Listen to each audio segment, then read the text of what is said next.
Welcome to Q&A Selling Online, with answers to questions about creating an online empire, promoting products, or building a brand. Your host, private label and e-commerce entrepreneur, Quinn Amorm. Welcome back, my friends. Today we have a special guest who is a Canadian that's been selling online for many years. He's been offering his services for many years, since the early 90s. So today we're going to have like two dinosaurs in the e-commerce world here talking to you. Today's guest is Norman Farrar. He's worked with Fortune 500 companies such as Coca-Cola, Mercedes-Benz, 20th Century Fox. Man, we have to talk about that. And he's helping a lot of entrepreneurs, and we're going to talk about that today with them. Norman, how's it going? It's going great. Thank you. And yes, dinosaurs. Wow, you've been in it since the 90s too. Yes, yeah, 97. But I wasn't doing it full time in the 90s. It was just my hobby. Like we were talking earlier, I lived in Europe, and it was just like to get some extra party money, right? I was doing that, and it was what's called today drop shipping. But at the time, there was no name for it. This is actually a funny story, Norm. I had to take pictures with a camera. I didn't have a smart cell phone. I would take pictures with a camera in one store. There was one store. I would take pictures of hand-carved wooden statues, and then I would list them on eBay USA. And at the time, when eBay even had some different name, it was it doesn't matter. But and I was selling the picture, so I called it selling the picture, right? Because that's all I owned. I didn't have money to buy anything else but the picture. And man, it took off. I mean, took off as far as it could, because they were unique statues. They were handmade, so yeah. I could never scale it, and I would go back to the store and they were gone. So anyway, it was a good experience, but terrible at the same time. So, you remember the guy? Like, nobody's going to remember this. You will, I think. The guy that was selling pixels on his computer screen back in the 90s, and he made a ton of cash. Do you remember that? No, he was selling. It was either $10 or $100, and you got so many pixels on. You owned so many pixels on the guy's computer screen, and it was like the pet rock. People bought into it. Oh man, I didn't know that one. I knew. I knew there were some Canadians. They actually went to Dragon's Den. You probably saw that. They were selling bottled air, Canadian air, fresh air. You saw that? I haven't seen that one, but Yes. Oh my gosh. Yeah, man. So Norm, you are in Canada. You're in Quebec, Montreal? No, I'm 2 hours north of downtown Toronto, up in around a place called Barrie. Oh yeah, Barrie, Ontario. Yeah. Right? Oh, I heard about it. So one of the things we're not going to talk about here is hockey, because although my team is the Oilers, I don't follow hockey too much. So I only went to like probably 3 games in my lifetime. Right. So no hockey for you, Norm. I just have to put a little plug in there. I am a huge Montreal Canadiens fan. Yeah. Yeah, I figured. Just putting it out there. You know what? I have nothing against them, because I'm more of a soccer fan, because like I lived in Europe for 25 years. So soccer was more my thing. And because I didn't grow up with hockey, so it was, but I do know the Montreal Canadiens, yes. And you say Canadiens or Canadians? Hey, in Barrie, we say Canadians. Yeah, okay. In Quebec, we'll say, Canadien. Yeah. So Norma, how long have you been selling on Amazon? Oh, over the whole period of time, like since I've been selling on e-com, Amazon hasn't been that long. It's been about 2014, maybe. Okay. So 2015. So it hasn't been that long. But back during that period of time, it was literally the Wild West. You can throw up anything, say anything, and things would sell. It was a really beautiful time. Yes, so that's actually coincidentally the same year I started was the end of 2014. So it was like 2015 was the first full year, and 14 I only had a few months. And one of the things I didn't know until then, I didn't know we could sell on Amazon as third party. And because I had my own sites at the time, a lot of WordPress and eBay. I closed in 2017 700 listings on eBay because I'm completely done. But I didn't know we could sell on Amazon until 14. And that's when I just grabbed some of the best sellers. I start putting them there. And I'm like, okay, yeah, goodbye eBay after that. eBay's making a comeback. You think so?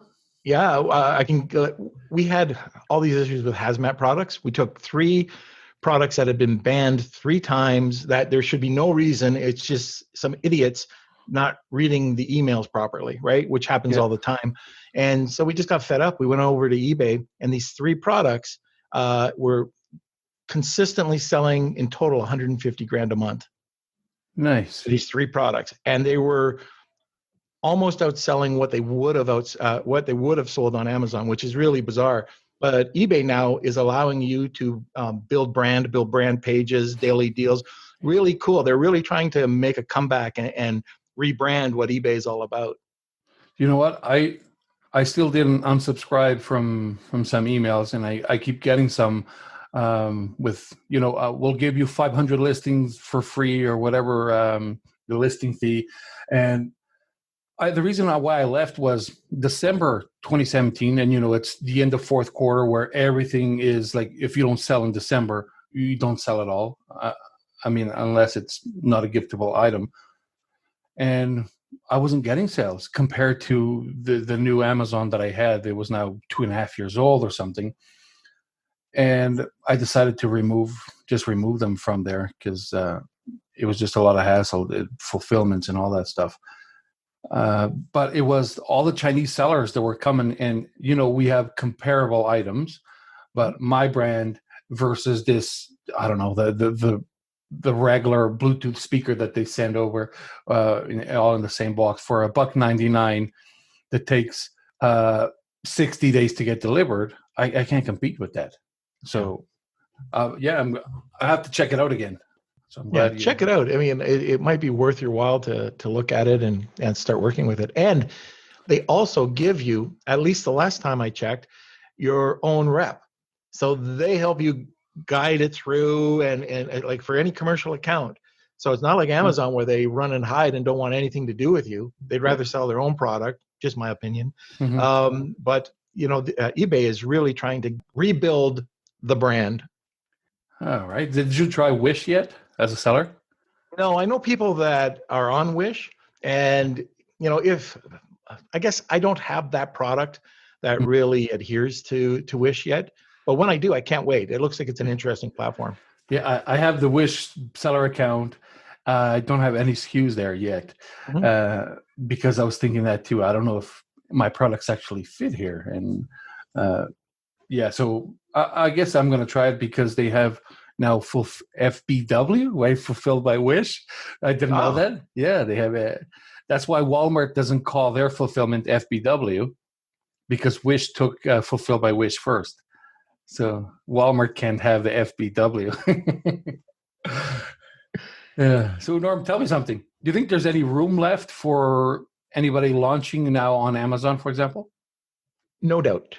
The doomsday people if you take a look at an Amazon listing and you look at it like everybody else does for the most part, and the only way you can sell is lowering your price and being a bottom dweller, then your days are numbered, because the Chinese are going to kill you. They're going to be able to come in. They're going to compete against you. You won't be able to sell. The people that are building a brand, you can sell retail arbitrage.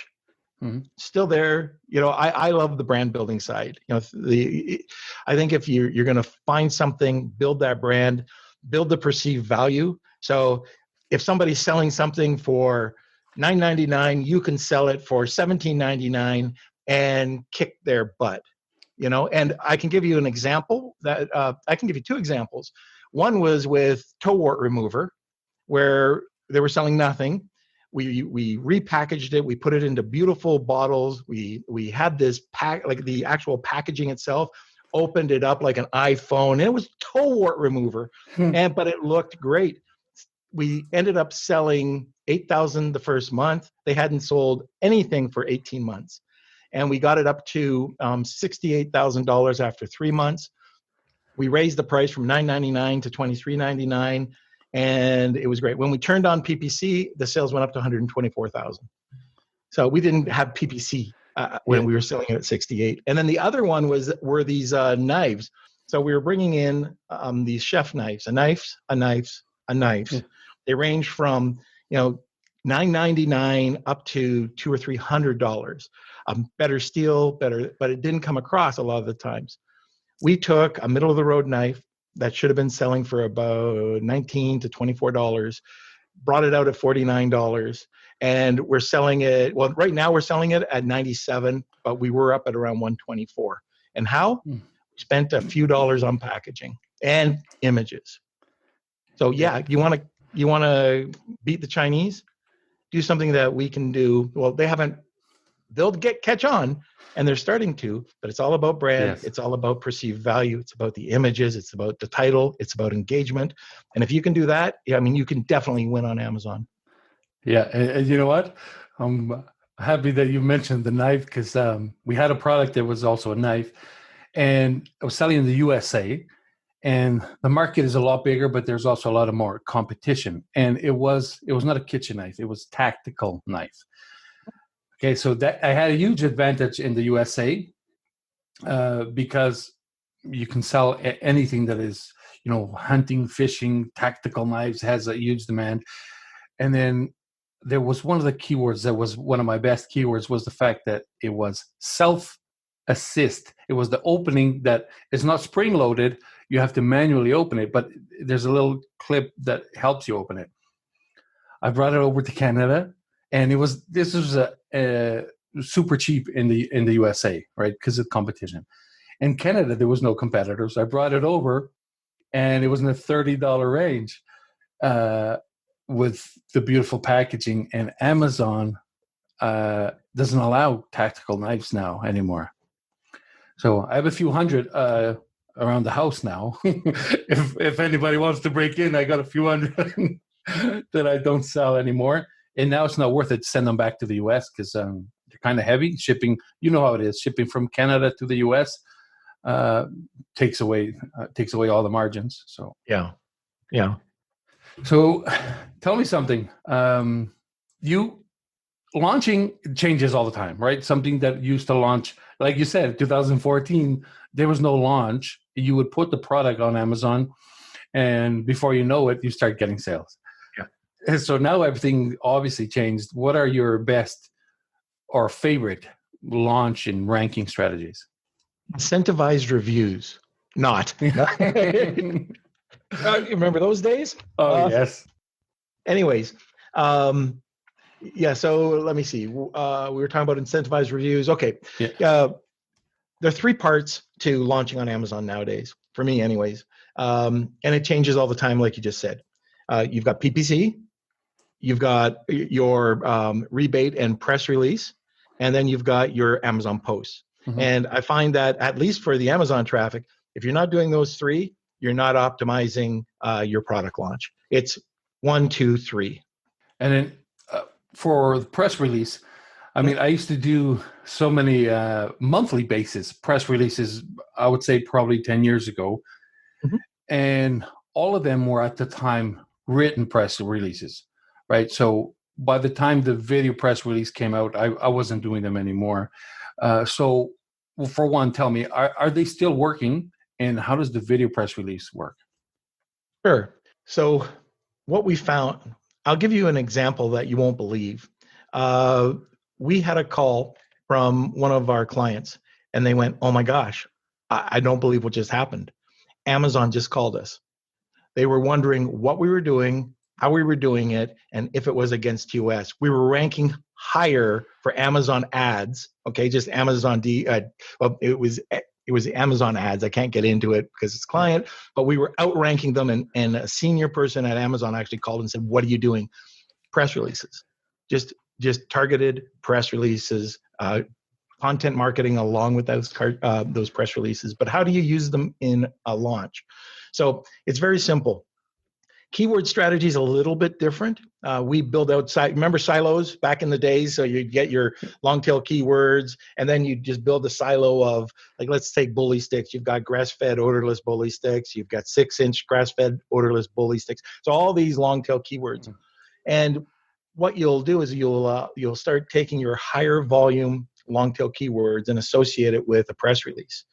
Over the period of 2 weeks when you're doing your launch, usually it's 2 weeks, you'll put out anywhere from 4, 8, up to 20 press releases. If you're doing supplements, you got to do a lot, 16 to 20. If you're doing the average product, you can do 4 to 8 and get away with it.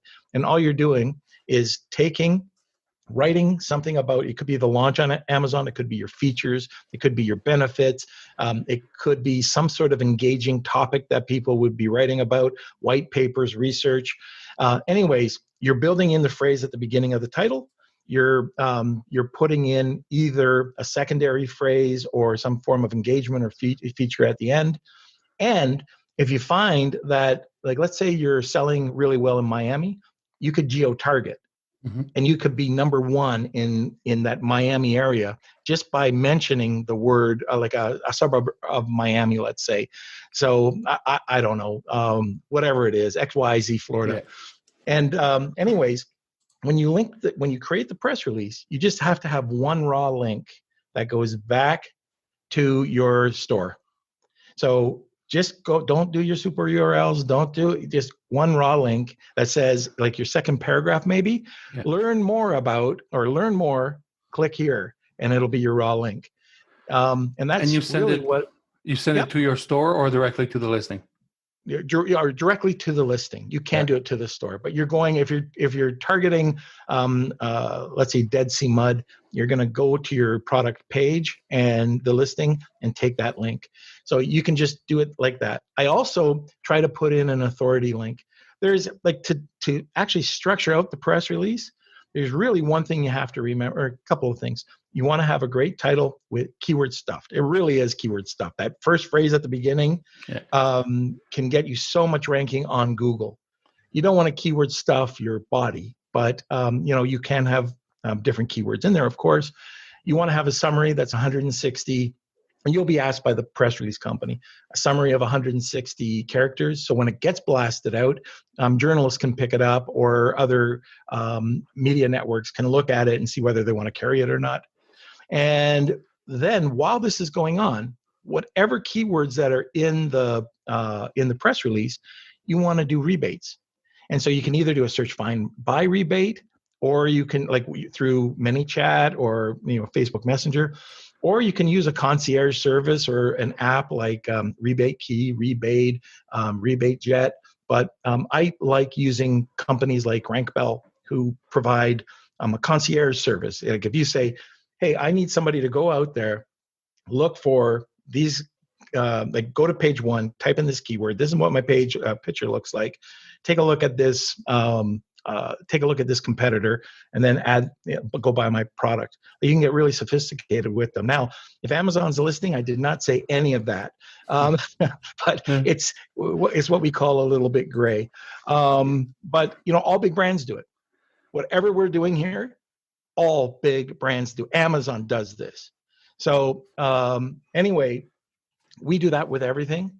We just ranked a supplement, a very popular supplement, brand new. It was brand new, didn't exist. The brand didn't exist. Mm-hmm. The category of the supplement is probably the most, you probably have it on the tip of your tongue, but the most competitive category. We ranked 6 or 7 searches, but one of the high volume searches were number 1 within 3 to 4 days. Wow. In that category. And is it the powder or the serum? Let's say you could do both, actually. Okay. Norm, so there's two, from what you said, there's 2 questions I want to ask you. I'll start with the press release part. How do they get distributed? Okay, that is really important, because you remember back in the day, and I'm talking about 2014, 2015, the big trick was using press releases to get ranked, right? And then everybody did it on the cheap. So you got what you paid for. And then all of a sudden, press releases didn't work. This is what you were told, but everybody was trying to find free distribution. You can do it on your own. You can. It takes a lot of work. I've been doing press releases for 20 plus years, and they work. And I found that they worked on Amazon, and they continued to work. And that's when I bought a press release company. I don't like spending money, but it worked. I bought it. So what was I saying about the what were we just talking about? I lost my train of thought when I was saying how they get distributed. Yeah. So the way that press release gets distributed is very simple. You're going to go to a company that distributes a press release. So the companies write them and distribute them. There's companies that just write press releases. You can submit a press release to a company, but typically when you see a press release company, like online, they're distributing that press release. They have a relationship with a group of media outlets. Media outlets are news outlets, radio stations, search engines, content marketing companies like MarketWise, Reuters, Yahoo Finance, people like that. So when you have that network and you press the button, it goes out. They can choose to distribute it or not, or pick it up or not. So every time we do a press release, we don't know if you're going to get 100 pickups or 500 pickups. For us, I know the average is around 400. So really good, solid press release or media outlets. And the reason why, like we never got into that, but I think the reason why it works so well on Amazon is their authority links. So if you've got Google News picking you up and it goes back to your listing, you get a link. I mean, that's pretty powerful. You know, if you're hooking up to CNN or Fox, or I think they take you seriously, and I think that's why it works. I'm not 100% sure, but I've always known that if you pay the price, it doesn't have to be a big price. It works. So if you're going to pay for a free press release, you're going to get that. You're going to go to all these small town USA dumpy links that are just like the old days when they were doing link farming. And you'll probably get penalized. If you go to a good company, and I'm talking about anywhere from, there are some at around $50, but you've got companies that are out there at $200, $300, $400, $500. Those are the ones that you're looking at. And typically you can get a pretty good press release out on the market for $100 to $200. Yeah, but make sure you ask that company for their distribution report. You want to see where they're going. Gotcha. I did both. Like you said, the high quality, high authority links that are more powerful than 100 of the no authority ones. And I also try the services, because you know how it is. We got to try everything. And I try the less expensive ones. And it actually does the opposite of what we want, because they become toxic links. And I use the tools SEMrush for. Unfortunately, it doesn't work on my Amazon listing. I've been trying it because it just goes too deep into the domain, right? And I only have that certain URL. But on my own sites, I can check how many toxic links I have, and some of those cheap came back that 100% of them were toxic. So they were actually hurting my rankings instead of helping me. And brings me to a good point. As do you do two-tier?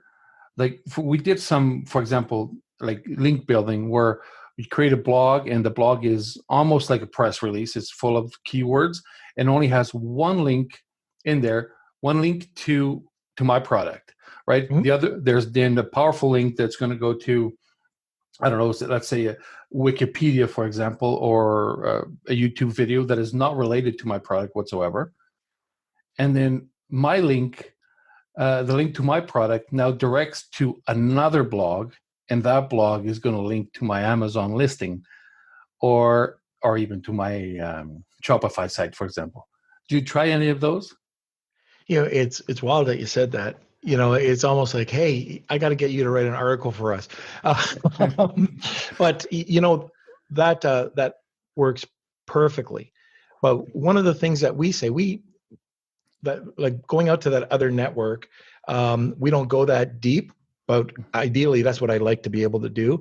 But what we tell people, if they want to have a little bit of extra juice, write a press release. So a press release title would be something, sounds a bit more newsworthy. And this is an example I give all the time.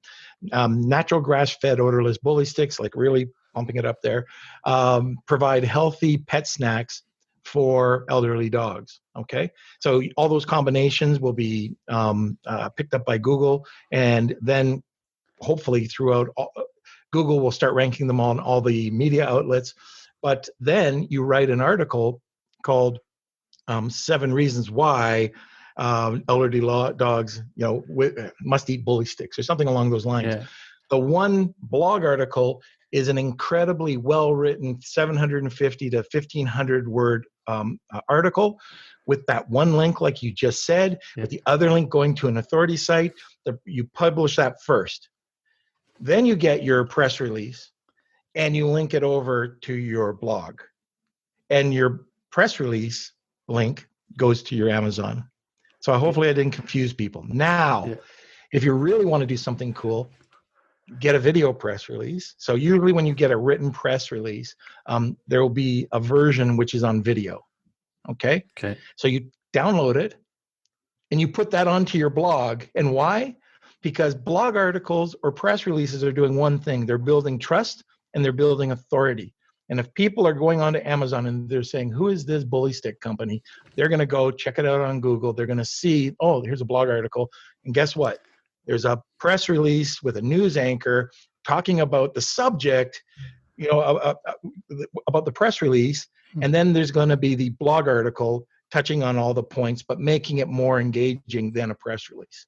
And we found like you can just knock it out of the park with those. And also, so very important, you've got your launch strategy. This is what we've been talking about. But if you're building a brand, you don't put out, 4 or 10 or 20 a month. You can do it once a month, but put something out there because you want Amazon to know that you are the authority site. Mm-hmm. And so you don't need rebates for that. If you're building XYZ company and you want to show people that you're the company out there, that's what I would do. That's what I would recommend. Nice. Beautiful. And so another thing, people may be tempted if doing those, they may be tempted to use a super URL for one, which I think you'd be wrong, because by putting a super URL and you're not getting conversion, right? Because it's going to auto-populate the search term and you're not going to get conversion for it. And that could hurt you too. Now, if you're doing, like you said, directly to your Amazon.com/ASIN, it doesn't hurt because there's no search term and it's actually just going to give you external traffic. But another thing that people, I was asked this, why don't we do it this way? And it was adding, since you're going to link to your Amazon listing, why not use an affiliate link? And you get an extra 4% or whatever. Now, tell me if you agree with me. I think Amazon, just like Google and Reddit, they don't like affiliate links. So it becomes less powerful. Did you feel the same way? Yeah. Especially like going back to your beginning when you said you use a super URL. So the reason why you get some traffic. Nobody's waking up in the morning and saying, I've got to go and check out XYZ company. It's an incredible brand, and see if it's on the Wall Street Journal. It's not going to happen. Where the power of the press release comes in is the links. So if you're looking for external traffic, you can go and you can find ways to drive that press release to get more external traffic. However, it's not going to be tens of thousands of people. So don't think of it that way. When you're doing this, you're building a brand. When you're doing a launch strategy, you're using the authority links. That's all. When you talk about affiliates, I'm in the same belief as what you are. Why? For me, it's why cheapen the product? Yeah. I think that raw link going back to your page listing, it's clean. Amazon's not going, what's this? It's not questioning it. It's just a white hat technique. Like that's the beauty of everybody's trying to, skirt the system, right? Mm-hmm. There's got to be a better way. There's new shiny objects all the time. When probably the best and most inexpensive way to get the name out there is old school marketing using press releases. Like, where else can you market nationally for less than $200 and get national exposure? And like I said, if you're geo-targeting, if you're looking at your Amazon reports and you know that you're in Texas and you're selling like hotcakes, target it. And most of if it's a quality press release, you can get exposure in that area, like with one press release. I showed on this one podcast that I was doing some research and they wanted some slides. So I typed in the name of our brand with a search term, and it all came up. Amazon.com, Chewy, Amazon.ca, and then it was a press release from 2016. That was this year. And then everyone, including the image slots, so 1, 2, 3, and then the video slot, all of us, all. And then on page 2, everything on page 2 except 1. And it was crazy but I've been doing it with this brand forever, since 2016. But I think you get really great results if you type in a phrase and you are just dominating Google. Mm-hmm. It's crazy.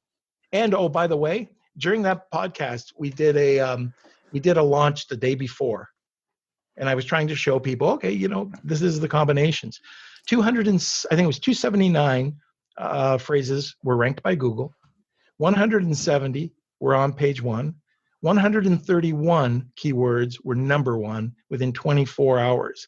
Now, they were horrible keyword combinations for the most part, but there were some beautiful ones like bully sticks launch, bully sticks Amazon, bully stick. Where can you get exposure like being number 1 in Google for bully sticks Amazon overnight? Yeah. And I mean, a lot of people forget how powerful Google is, right?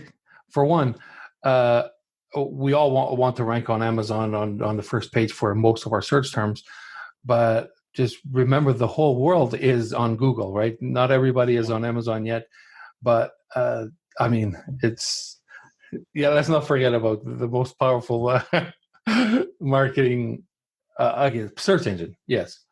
Talking about search engine, I actually posted something on Facebook today, and it was about, Amazon transparency. They keep messaging, and they try to, it's almost like, I felt that's what my post was. I felt like it's like Bing. Everybody knows it exists, but nobody wants to go near it. Did you accept anything to do with transparency? I just had an incredible call with Amazon transparency. Yeah. So I got that message. I wanted to check it out. I had a brand I was just launching, and I knew that it was easy to counterfeit and there was expiry dates. So they are going out of their way to get people on to transparency. They're assigning your own customer service rep for transparency. So you can call them and say, hey, I got this problem, blah, blah. Oh my gosh, what are people paying for that? So anyways, I'm not saying that they're going to be exclusive, but they are your rep that you can call. Now, for certain products, transparency is a great option. For other products, why? Yeah. I don't know why. But it does. Like for the one brand that I'm just launching, right? I was looking at doing my competitive research, and there's brands out there that have a trademark that brand registered, but they made the mistake of being a distributor as well and not having, I guess, a reseller license that states that they couldn't sell on Amazon. Yeah. And their product was being just killed by 21 resellers who were just drilling down the price. Where and I did my research. Hey, don't you have any type of map pricing? Yes. Amazon doesn't enforce it. So these people, hey, if I can make 30 cents and move volume, I will.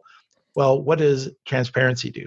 You cannot get on there. The second that you send an inventory and you try to get on there, they will flag your account and possibly suspend you. Yeah.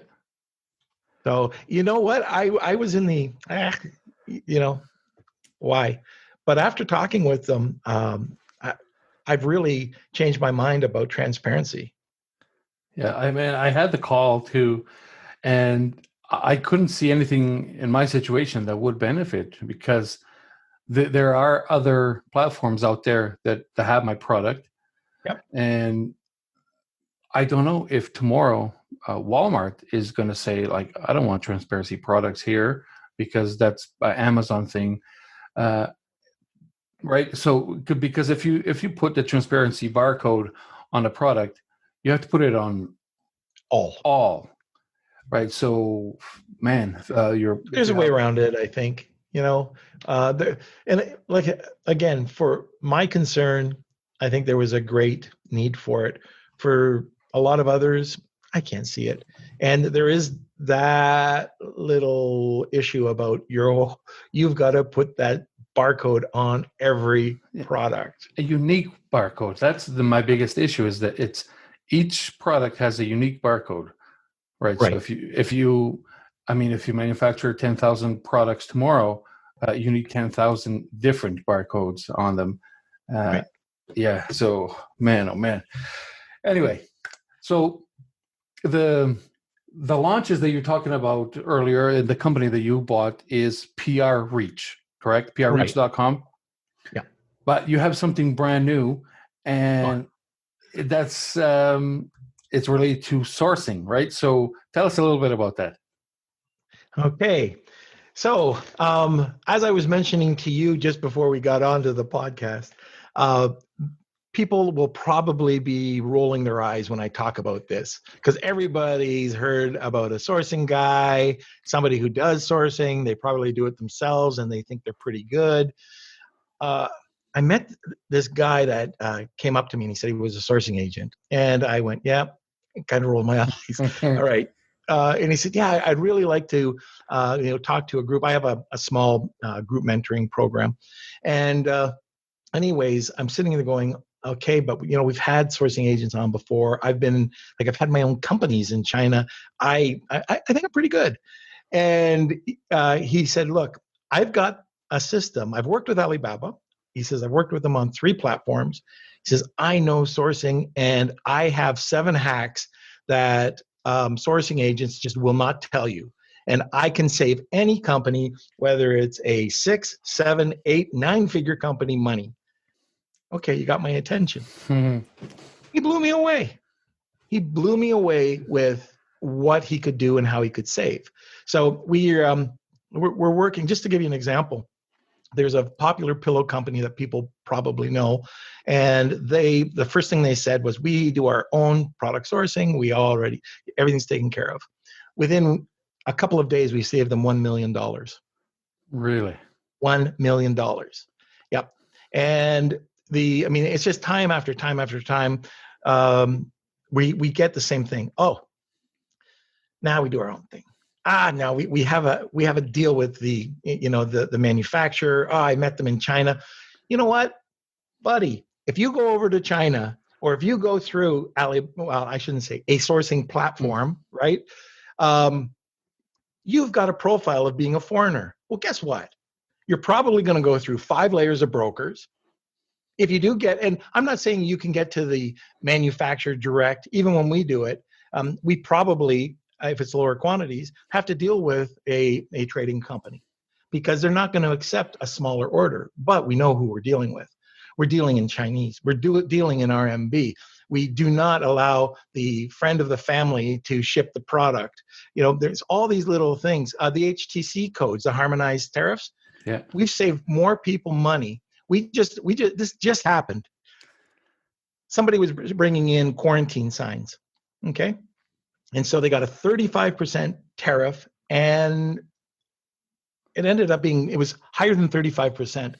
We changed it into advertising signs, which we do it by the rules. Like, we never break them, right? It was 0. It came in 0. The guy saved 35% just changing the HTC code. So these are the little things that we can do. Also, inspections. So we do inspections over there. Also Chinese trademarks. So that's a big deal that's happening right now. It's not, you don't have to worry about it or break a sweat. But some Chinese are going out registering trademarks in China, and if you're creating or manufacturing, and when it gets to the dock, customs, it's not going out. It's you don't own this product. Somebody in China owns the trademark. Yeah. And so that's a big hassle. But so this is what some of the things that this guy did, and it impressed the heck out of me. So we started a company called Honu Worldwide. Beautiful. And that's Honu, so HONU Worldwide. You got it. Awesome. So you're on the right website if there's a big turtle on it. And so when it comes to sourcing, there's one thing that I'm not sure if everybody knows, but negotiating the price of the product, right? So there's a lot of ways you can save money. Like you said, there's a ton of ways that even experienced sellers don't know, because I learned a big one not too long ago from a sourcing agent as well. And there's other things when it comes to negotiating the price of the product. Is that one of the ones that should be negotiated, or gets to a certain point where you say, man, don't go any lower, because they're going to take quality away? Well, it all depends on that spec sample, right? So when you get that spec sample and you've signed off on it, that's the quality you want. Mm-hmm. So if you go back, and you're right, there is production, what's it called? I was going to say production creep, but over a period of time, suppliers do get comfortable and they start cutting corners. So if you have that spec sample that you've put on and you've written, you've written on your pro forma that it has to meet the spec sample, the quality, then you've got no issues. But let's say that your initial order, you've got the spec sample. Now you can start negotiating. This is what it is. You don't let the manufacturer, for the most part, do the packaging, because they're not a packaging company for the most part. They're not a design company. So if you want perceived value, go to a real graphic artist. And there's tons of places that you can go to in China that provide really high quality packaging. If at worst, you can talk to your supplier. But what you want to do is you want to get the product price. Then you can work from there. Then you'll know exactly, because a lot of these manufacturers will beef up the cost of their packaging by 30% or 50% or 100%, and you don't know it. And then you could always ask about kitting and assembly. A lot will charge nothing for that, but that could be your final negotiation. So if you spent time with somebody, developed a relationship, got the spec sample, now you're down to the nitty gritty. And you say, oh yeah, what about kitting? Can you do that for me? Like putting in the insert, the box, 70, 80% of the time, they'll do it for free. Yes. Yeah. And so don't jump too quick to negotiate. That's what I'm trying to say. If you look like you're anxious, you'll end up paying, oh my gosh, you'll be paying so much. Yeah, and you'll think you're getting a great price. That's the thing. Like oh my gosh, my manufacturer, who's 5 brokers deep, is so incredible. They really love me. Yeah, right. But there are people who build good relationships and trust, and don't try to screw over, the manufacturer, or vice versa. And it can happen both ways. That's the best relationship. Once you do build the trust, hey, go to China. When you go to China, go to the factory or go out to meal, break bread. It's all about networking. But the other thing I can tell you, especially right now, what we've done with our clients, for Amazon sellers. So we've told people this for years, that you need a 3PL, and send your product, half of it to your 3PL, half of it to Amazon. And then what we've done one step further now. We've gone back to many of our clients, manufacturers, and we've said, look, we got to negotiate. We're having some problems over here. I mean, the virus has affected everything. They've been affected. They want to negotiate some price. Let's take, for instance, 1,000 units. 1,000 units. 500 goes to Amazon. 500 goes to your 3PL, which is your warehouse. Okay. It used to be that if you ran short, or if there was a special, or if all of a sudden fourth quarter came and you started to run short, you could just move over your FBM product very cheaply and then get Amazon to ship it, or to get your manufacturer to ship it over. But there's lots of lead time. How do you get around it? 1,000 units that get shipped. Ask your manufacturer to double up the order and put it into their storage. They'll store it for free. For sure. They'll store it for free. So 1,000 units are there, put 30% down on it. Okay, just 30%. Then during the first cycle, all of a sudden, boom, 500 units get sold. It moves the warehouse, 500 units. These 1,000 go over, 500 units go to Amazon, 500 units go to your warehouse, and then your order goes in. Now your cash flow is, you've only got the 30%. You can pay, we typically try to negotiate. So we'll either negotiate 30 days, 60, even 90-day terms. So the product that's in our warehouse, usually we're paying for it in 90 days, 60 or 90 days, which is starting to go over to Amazon. Yeah. The stuff that's in the Chinese warehouse is only 30%. We only have to pay the 70% 30, 60, 90 days later. And then the production, the 1,000 that's in production, goes into the warehouse. It's a full cycle, and you never run out of inventory. And you get better terms. It could be huge. It could be huge for your cash flow. Definitely. That's one of those tricks that I mentioned that when you think you know everything and it pops up, that one showed up not too long ago for me. So we did that. And I was doing it with packaging. For example, I don't let the manufacturer of the product do the packaging as well, because we get the packaging designed somewhere else. And the packaging had, a really good price for 100,000 units. Okay. So if I got 100,000 units of packaging, it would almost be the price of 50,000. So the discount was so big when you go over 100,000 that it was a no-brainer to get it done. But we don't need 100,000 products shipped to us. We're getting like 10,000 at a time. So the manufacturer of the product actually has, at any time, thousands of my empty package ready there as well. And so that they were doing before. And now we're doing that, and we're actually trying to get instead of the 30%, we're trying to get down to 10. Yeah. 10%. Yeah. It's not. How do you, I hear this all the time, know your numbers. So many people don't know their numbers. And by saving on the foreign exchange from US dollar to RMB, don't let them negotiate a price in US dollars. You want to negotiate the price in RMB. And there's you could do a whole podcast on this, but they're hedging it. They have a spread for the most part, anywhere from we showed 8% to 20%, because they don't want to lose on the US dollar.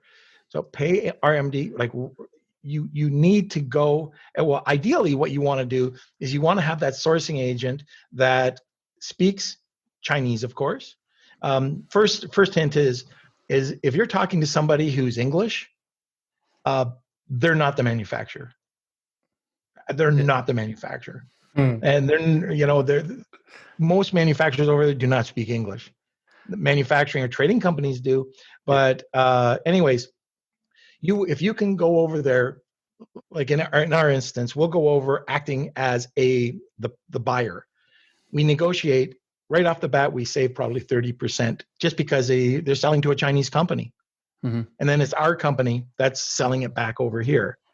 So just being able to negotiate RMB to RMB saves you a lot of money. Do you go there yourself? They don't think you're Chinese, do they?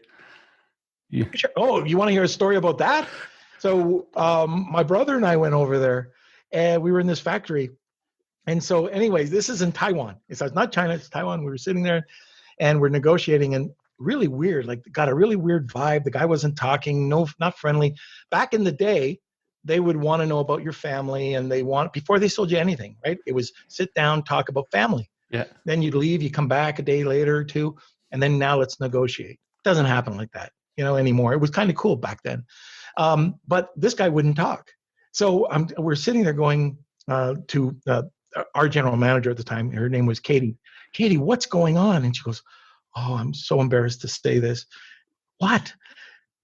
There was a guy by the name of Steve, that's my brother's name, who worked with this fella's friend who ripped him off, and he doesn't want to do business with him.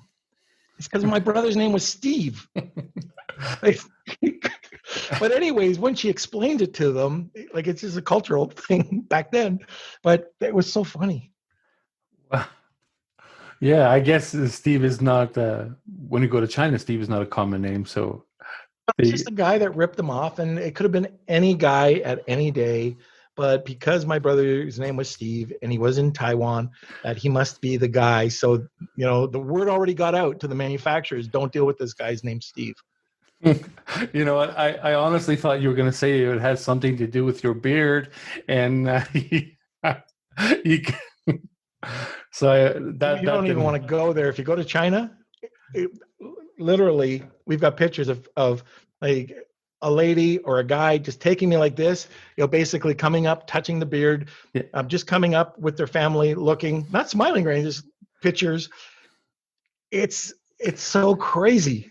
They stand next to you and ask to take a picture. Oh, they'll touch it. They come up. They don't ask. It's just and of course, like I'm a pretty tall guy, so I'm tall.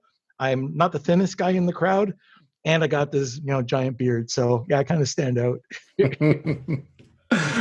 Wow, Norm, man, I can't believe it. It's been an hour. Norm, it's been fantastic. We got to keep doing this more often, man, because we got so much to talk about.